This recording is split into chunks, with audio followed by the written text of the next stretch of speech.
sebab-sebab terjadinya Fathu Makkah. Tidak lama setelah perjanjian Hudaybiyah, suku Bani Bakar menyatakan diri kesetiaannya kepada kaum kafir Quraisy, sedangkan suku Bani Khuza'ah menyatakan diri bergabung dengan kaum muslimin di Madinah. 2 tahun setelah itu, suku Bani Bakar dibantu oleh kaum kafir Quraisy melakukan serangan dan pembantaian terhadap suku Bani Khuza'ah. Peristiwa ini jelas telah melanggar perjanjian yang telah disepakati bersama. Oleh karena itu, sekitar 40 orang dari suku Bani Khuza'ah melaporkan dan mengadukan peristiwa ini kepada Rasulullah Shallallahu Alaihi Wasallam. Rasulullah Shallallahu Alaihi Wasallam mengirimkan utusan kepada kaum kafir Quraisy dengan membawa misi perdamaian dan mengajukan beberapa usulan.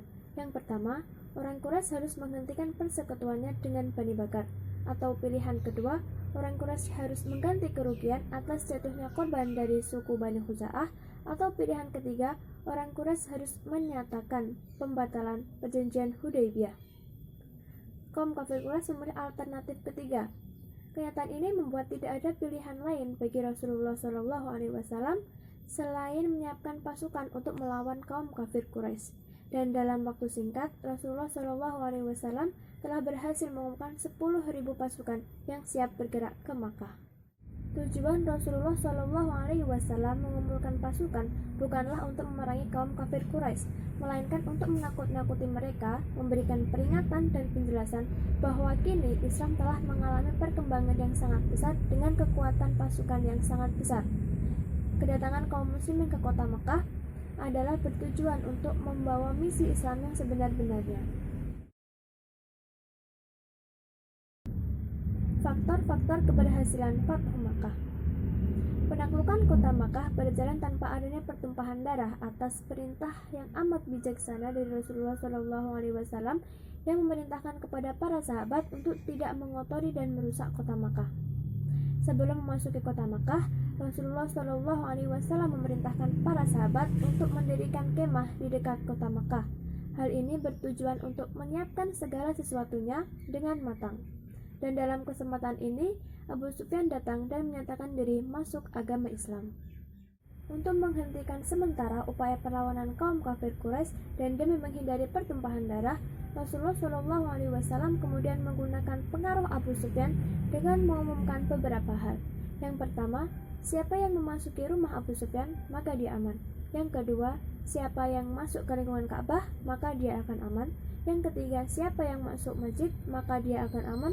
Dan yang keempat, siapa yang masuk rumahnya, kemudian menutup rapat pintunya, maka dia akan aman. Pasukan kaum muslimin memasuki kota Makkah tanpa adanya perlawanan. Ketika itu, di sekeliling Ka'bah terdapat sekitar 360 patung dan berhala. Sembari menghancurkannya, Rasulullah Shallallahu Alaihi Wasallam membaca Quran surat Al-Isra ayat 81 yang berbunyi, "Wa qul ja'al haqqu wa zahaqal batil, innal batila kana zahuqa," yang artinya, dan katakanlah kebenaran telah datang dan yang batil telah lenyap. Sungguh yang batil itu pasti akan lenyap. Rasulullah Shallallahu Alaihi Wasallam memasuki Ka'bah bersama Usamah, Bilal, dan Utsman bin Thalhah pemegang kunci Ka'bah.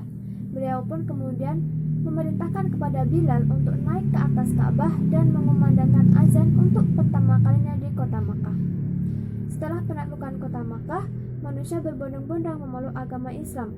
Pada tahun ke-10 Hijriah, Rasulullah Shallallahu Alaihi Wasallam melaksanakan ibadah haji, dan inilah satu-satunya ibadah haji yang beliau laksanakan bersama 100.000 orang. Haji Wada atau haji perpisahan. Dinamakan Haji Wada karena ketika itu Rasulullah Shallallahu Alaihi Wasallam berpamitan kepada umatnya dan mengatakan bahwa siapa tahu aku tidak dapat lagi bertemu dengan kalian setelah tahun ini.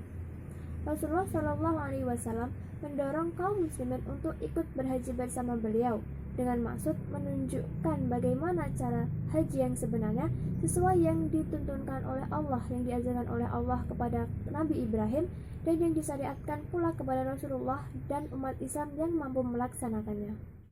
Ketika berada di Arafah, sekitar 144.000 manusia berkumpul di sekitar Rasulullah Shallallahu Alaihi Wasallam. Beliau pun bangkit untuk berkhutbah dan menyampaikan beberapa pesan dalam khutbahnya. Yang pertama, janganlah berlaku kasar terhadap istri-istri kalian. Yang kedua, janganlah menuntut balas pembunuhan di zaman jahiliyah dan jangan riba. Yang ketiga, janganlah saling membunuh dan menjadi kafir sepeninggal beliau, maka berpegang teguhlah pada Al-Quran dan As-Sunnah. Yang keempat, sesungguhnya tiada nabi setelahku dan tiada umat baru setelah kalian. Yang kelima, hendaknya sesama kaum muslimin saling bersaudara. Yang keenam, tunaikanlah zakat dengan lapang dada. Yang ketujuh, berhajilah ke Baitullah. Dan yang terakhir, patuhilah pemimpin-pemimpin kalian, niscaya kalian akan masuk surga. Di antara nama lain Haji Wada, yang pertama, Hajat al-Islam, karena ini adalah haji pertama dan terakhir Rasulullah SAW sesuai tuntunan Islam, sebagaimana haji itu pula yang menjadi rujukan kaum muslimin dalam pelaksanaan ibadah haji, yang sedikit banyak berbeda dengan hajinya kaum musyrik. Yang kedua, Hajat al-Balag, karena pada haji ini Rasulullah telah menyampaikan rincian ibadah haji secara lisan maupun praktek. Dan yang ketiga, Hajat at-Tamam, karena pada haji ini pada saat beliau wukuf di Arafah turun penegasan Allah Subhanahu wa taala tentang kesempurnaan agama dan kecukupan nikmat melalui firman-Nya Quran surat Al-Maidah ayat 3 sekaligus sebagai wahyu terakhir yang berbunyi, Al-yauma akmaltu lakum dinakum wa atmamtu alaikum ni'mati wa raditu lakumul Islam madina, yang artinya, pada hari ini telah aku sempurnakan agamamu untukmu dan telah aku cukupkan nikmatku bagimu dan aku ridho Islam menjadi agamamu. Sekembalinya dari Haji Wada, setelah dari makam Baqi, Rasulullah SAW singgah di rumah Aisyah. Beliau menderita sakit hingga pada akhirnya pada tanggal 12 Rabiul Awal tahun 11 Hijriah atau bertepatan dengan 8 Juni 623 Masehi, beliau wafat di rumah Aisyah radhiyallahu anhu.